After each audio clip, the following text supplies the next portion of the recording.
Welcome to the SCHEELS Archery Pro Shop. Today we're doing something a little bit different. We're not just building a bow, we're showcasing two paths to perfection as we have two SCHEELS experts build and set up their own Mathews Lift X for their specific style of hunting. We've got Abe and Noah who are going to walk us through it from the ground up. Abe wants to build a bow specifically for saddle and blind hunting. That means short, compact, and inline accessories. He's using the 29-inch Lift X as his starting point. Next up is Noah. He's building a do-it-all bow for all things Western hunting. He's already shooting a Lift X at home but wants to make sure he doesn't miss any time in the field due to equipment issues, so he wants to build another bow to have as a backup to tinker and practice with. He's using a 33-inch Lift X as his platform to build on. You'll see how every choice impacts performance, whether you're chasing bucks, bulls, or bullseyes.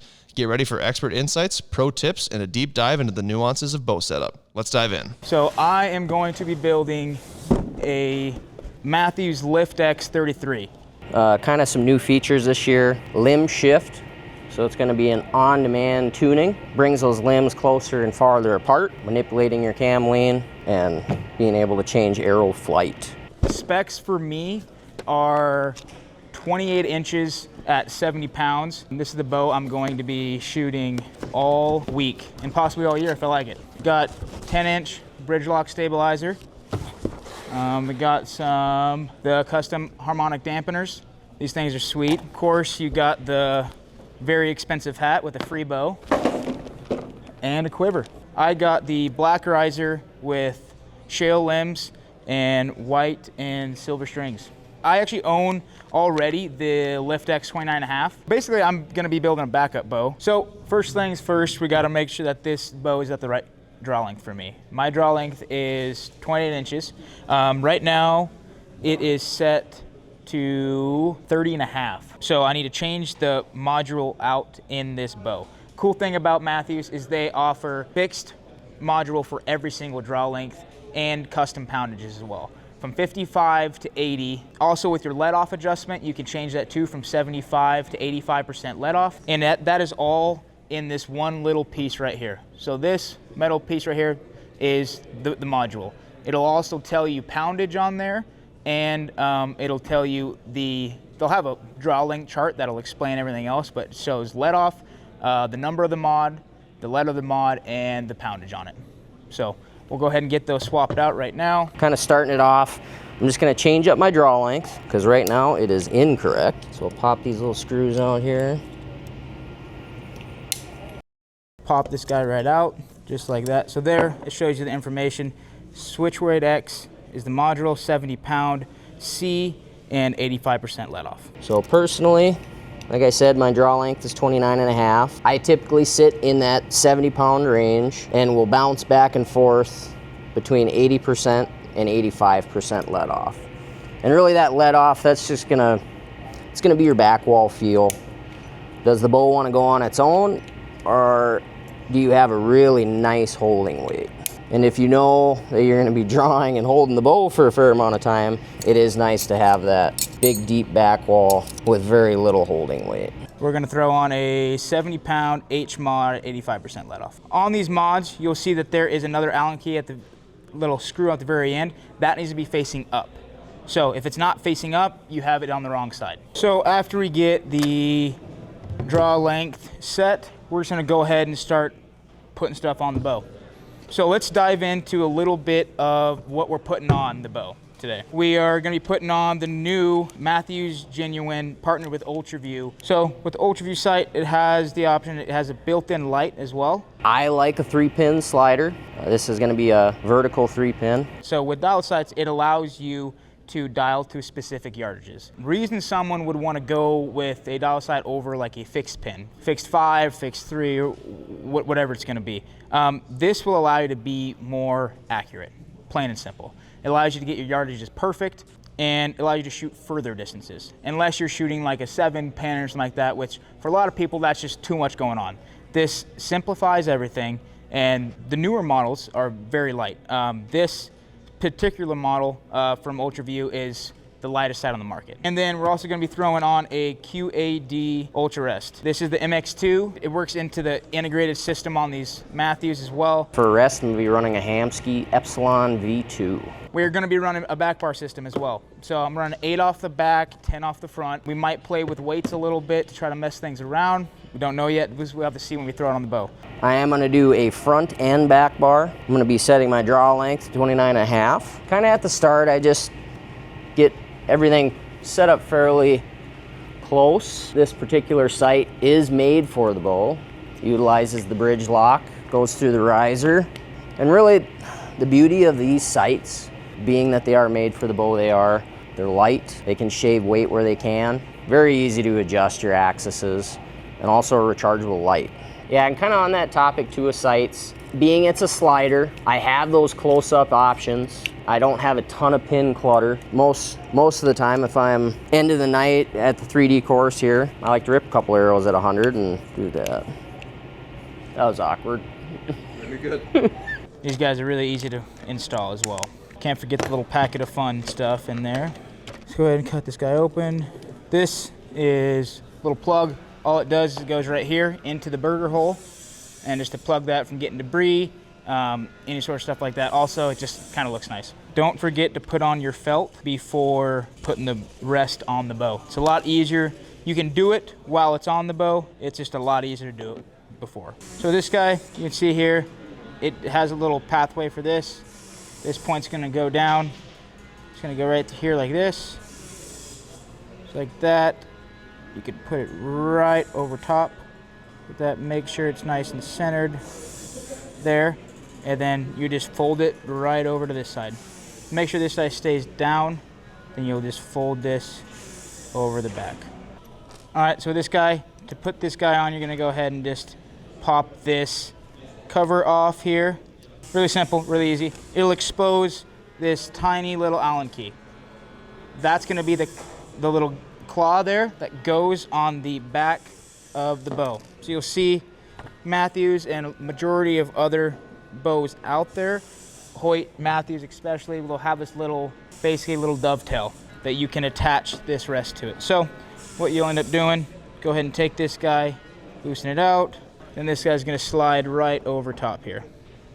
And you'll see that there is a little indicator right here on the Mathews.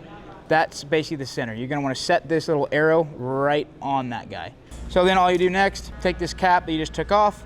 This guy's gonna go ahead and go right back over top of this, tighten it down, and if you did it right, you'll see that that line, arrow matches right up with the 0. That means that you're right on. When you're gonna install this sight, it's fairly simple, very simple. You're gonna have this nice little indicator stopper, basically, and it'll slide right through this little gap here. You're gonna wanna pull that back, and it slides right through here, just like that. It slides directly in, right above this bridge lock technology.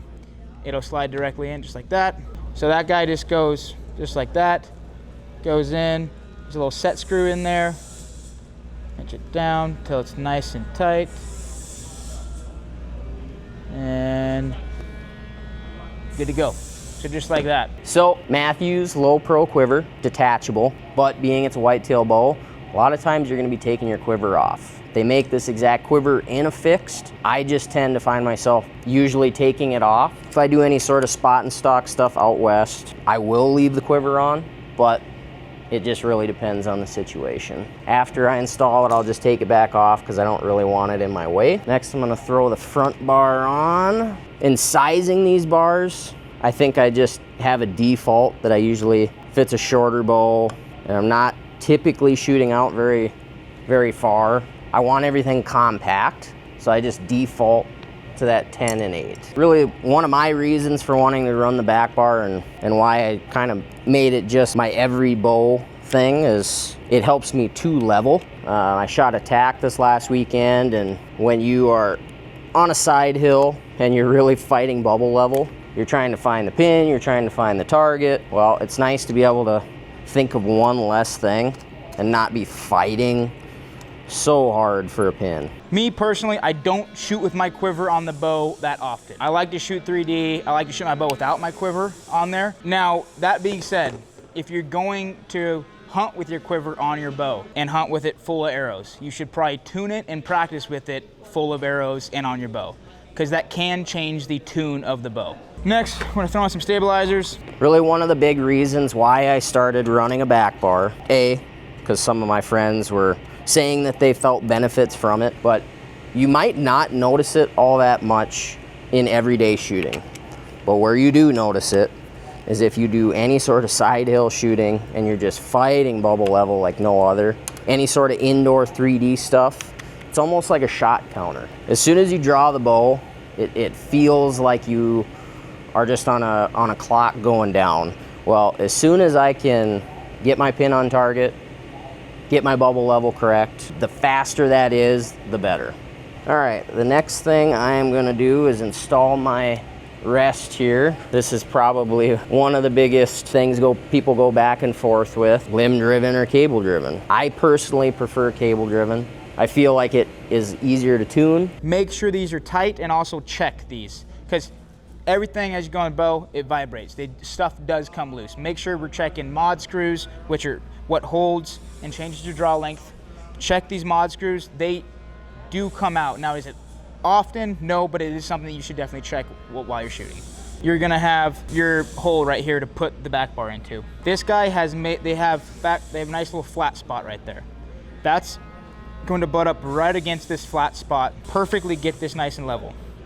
It's gonna go right there. So with every Hamskea, they come with this little rubber wafer. Usually I like to make sure that the rest comes fully up before I apply this, just because sometimes it does need to be moved if you put it on too quick. There is a specific way to time these, and it's using the power stroke of the arrow, and that's just essentially when the rest starts to come up at a certain point on the arrow to when it's fully up. Usually I have a lot of luck going in this portion of the cam. We got to get the bow level. This way matters right now, not as much as this way. So we're gonna go ahead and throw this guy right on the string. So we want to make sure that this is perfectly level before we get started. All right, so once you get your bow level, the next step is going to level your arrow through the burger and then throw an arrow level on to this arrow. This is Easton's brand new, the 5.0s. So this guy, you're gonna thread it right through the rest.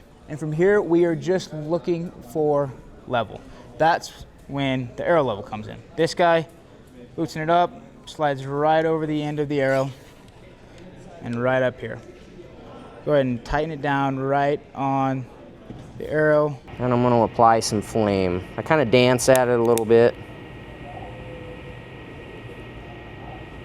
I don't want it to start on fire, which it very well might. I'd hate to see 70 pounds of draw weight pull one of these bulbs off. So with the one end burned, I'm gonna cut it to about 4 3/8.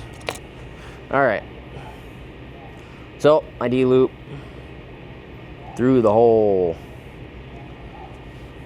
I'm gonna set that top knot pretty solid. So right off the bat, I'm kind of just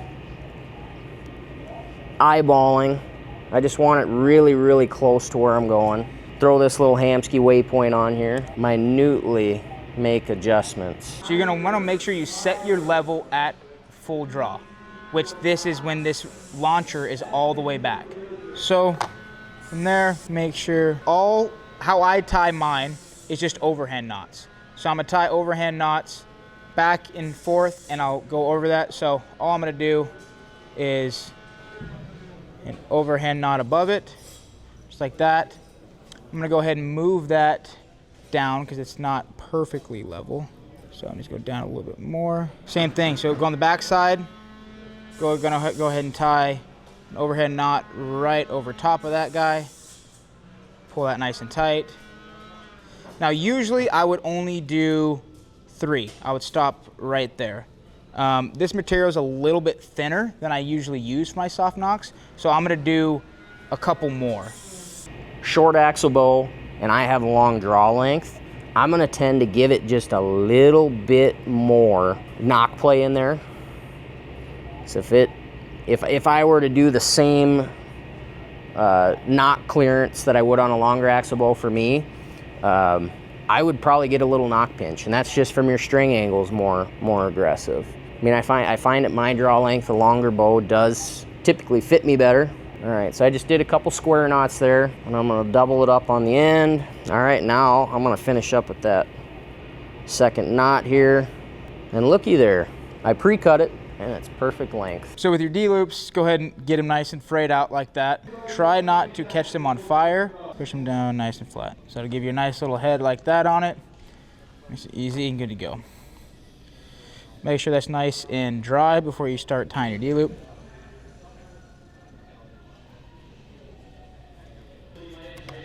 All right, once you get to this point, go ahead and pop that guy off there. And me personally, I like to tie with my arrow in the nox head. This is just my personal preference. Once you get there, just go ahead and cinch that guy down, nice and tight. And there you go. Now you have your D-loop on there, got your little movement there, and you are good to go. So just as like a rough starter, I will line my string up with my arrow, and I just find out where that pin is. And I can see my pin is just on the left side of the string, and this is a right-handed bow. It would be the opposite if it was a left-handed bow. You'd want it on the right side of the string. I just find that that gets me so incredibly close. It's not like I have a ton of yardage in my lanes here, but I know I'm not gonna miss the target at 20 yards, and that's the goal. Alrighty, so once you get your D-loop and you're in the press, first thing I like to do before you press the bow is like to take a measurement. Basically, go there. So we need to go up a little bit. I'm gonna set this right about at that 5.5. So after we move that to where we want it to be, we're gonna go ahead and I'm gonna go ahead and press this thing.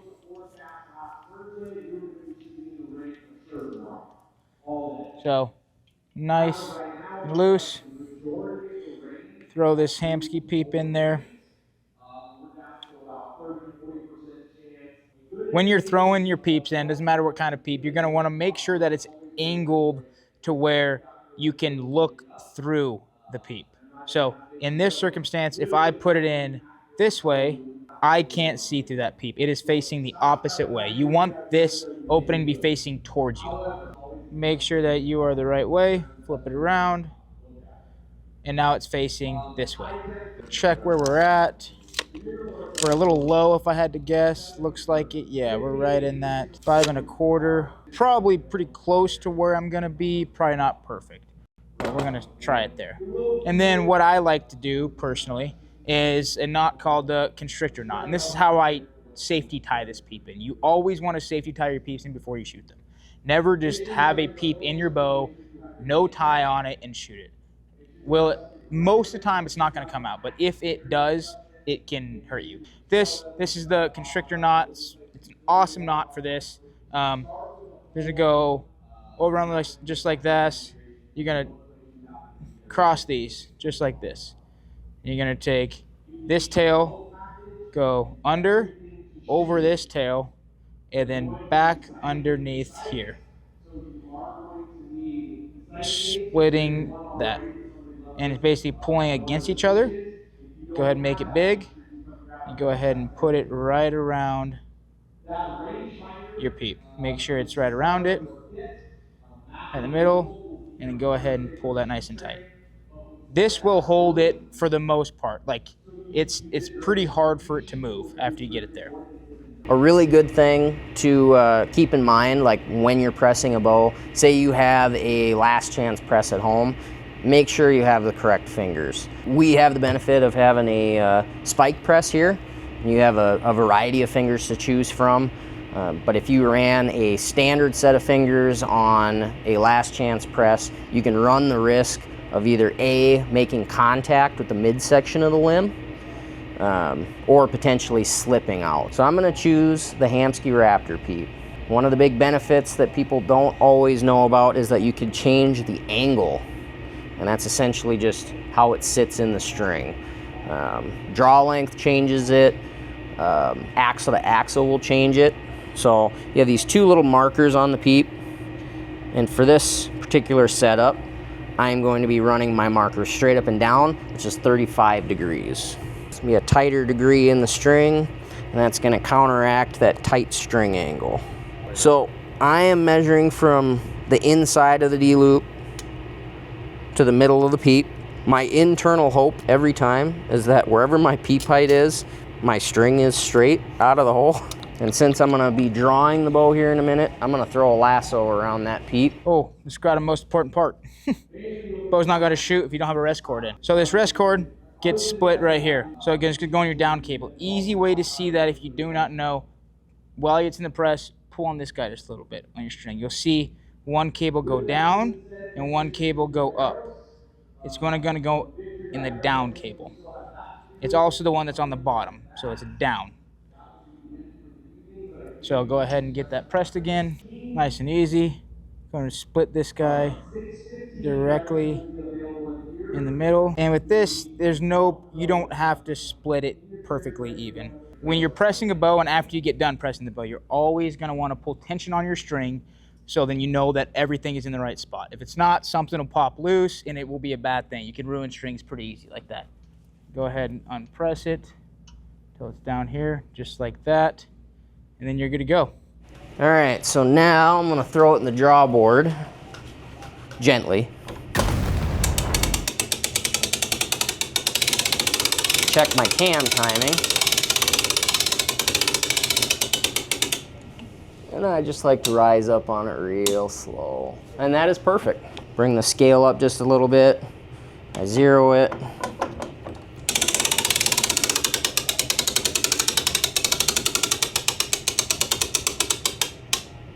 About 69.5, and I have about a quarter of a turn out, so total weight would be about 71, and that's more than adequate for me. Good, I'm gonna take this guy out of the press.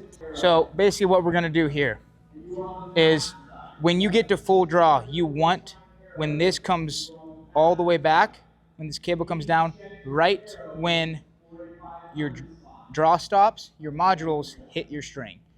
It's about an inch before. If you have it any before that, like 2 inches, 2.5 inches, it can actually give you false timing on your bow. And what that means is your cams aren't actually in sync. It looks like they are on a draw board, but if it's because this is pulling tension on that bottom cable and it's rotating, it's slowing down this cam, which can create inaccurate flight and inaccurate tunes.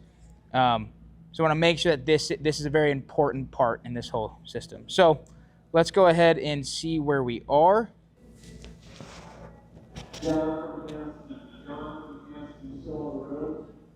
Surprisingly, that is perfect. So it's right on for me, which is awesome.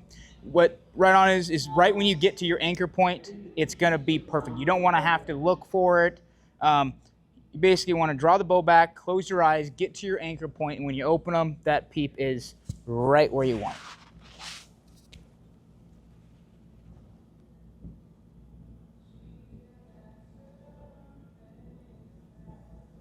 So basically what I'm doing here, I'm anchoring the corner of the mouth, tip of the nose. This just gives me a very steady and consistent place that I can anchor that's going to allow me to shoot accurately and just consistently downrange. And you don't want to bury your face into it. That'll create string contact, it'll mess some stuff up. So just lightly, corner of the mouth, tip of the nose.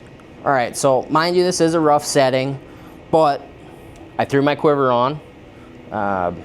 If you wanted to go as far as filling it full of arrows, it's all gonna be things that are gonna offset that weight. But really, I'm trying to get a baseline. I wanna be able to go out to the range, fling some arrows, and not really have to fight that bubble level. So I'll give it a draw here. I'll come to level, close my eyes, and just let the bow float. Pop my eyes open, and that's pretty good. So it's within the threshold of my lines on my bubble. So that's gonna tell me that I could take this out and shoot it right now, and I'm not gonna fight that bubble level like crazy.